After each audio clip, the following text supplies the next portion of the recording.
लखनऊ की तंग गलियों में एक छोटा सा किराए का कमरा था जहां 16 साल का विवेक अपने माता पिता और 2 बहनों के साथ रहता था।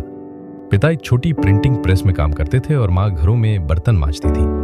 परिवार की आर्थिक हालत ठीक नहीं थी, लेकिन विवेक के सपनों की कोई सीमा नहीं थी। वो एक दिन बड़ा आदमी बनना चाहता था, ऐसा जो अपने परिवार की गरीबी को मिटा दे। स्कूल में एक दिन विवेक ने एक पोस्टर देखा, इंटर स्कूल इनोवेशन चैलेंज। पहला इनाम था 50,000 रुपए और एक लैपटॉप। विवेक को लगा यही मौका है कुछ कर दिखाने का, लेकिन एक समस्या थी।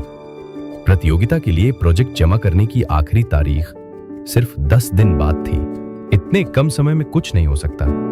दोस्तों ने कहा, तेरे पास लैपटॉप भी नहीं है, प्रोजेक्ट कैसे बनाएगा? भाई ने टोका। यह सुनकर विवेक भी थोड़ी देर के लिए टूट गया। उसके पास ना संसाधन थे, ना समय, न ही किसी का साथ। उसी रात जब वो छत पर बैठा उदास था, उसके पड़ोस के अंकल अनिल सर, जो एक सेवानिवृत्त इंजीनियर थे, ने पूछा, क्या हुआ बेटा? विवेक ने सब कुछ बता दिया। अनिल सर मुस्कुराए और बोले, तुम्हारे पास अगर संकल्प है तो समय को हथियार बना सकते हो। हर सेकंड का उपयोग करना सीखो, मैं तुम्हारी मदद करूंगा। अगले दिन से ही विवेक ने अपने टाइम टेबल में बदलाव किया। सुबह 5 बजे उठना, स्कूल जाना, दोपहर को ट्यूशन पढ़ाना, थोड़े पैसे कमाने के लिए, फिर शाम को प्रोजेक्ट पर काम करना। अनिल सर ने उसे बेसिक इलेक्ट्रॉनिक्स सिखाए और पुरानी चीजों से सर्किट बनाने में मदद की। उसने हर सेकंड की कीमत समझी। रास्ता आसान नहीं था। कई बार उसके सर्किट फेल हो जाते, बिजली चली जाती या किसी पुर्जे की कमी पड़ जाती, लेकिन हर बार वो सीखता रहा। उसकी माँ रात को उसके लिए चाय बना कर देती, बहनें चुपचाप पढ़ती ताकि वो ध्यान लगा सके। कुछ लड़के मजाक उड़ाते थे, बड़ा वैज्ञानिक बनेगा ये, लेकिन विवेक अब सिर्फ अपने लक्ष्य पर ध्यान दे रहा था। प्रतियोगिता से एक दिन पहले उसका प्रोजेक्ट फाइनल स्टेज पर था, कम बिजली से चलने वाला स्मार्ट पंखा। लेकिन उसी दिन एक तूफान आया और उसकी सारी वायरिंग जल गई। विवेक की आंखों में आंसू थे। अब क्या होगा? पर उसने हार नहीं मानी।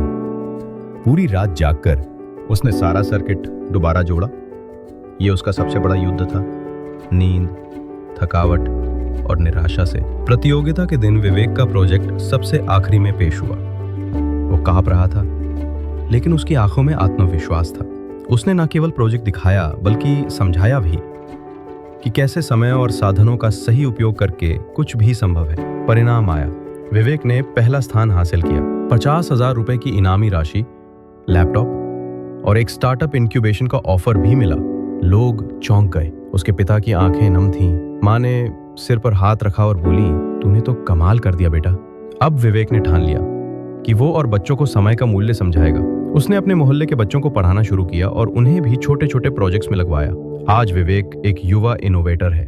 उसके कई आविष्कार राष्ट्रीय स्तर पर पहचान पा चुके हैं, लेकिन वो आज भी सुबह 5 बजे उठता है, हर दिन की एक सूची बनाता है और समय की एक एक बूंद को संजो कर रखता है। उसने सीखा, समय किसी के लिए नहीं रुकता।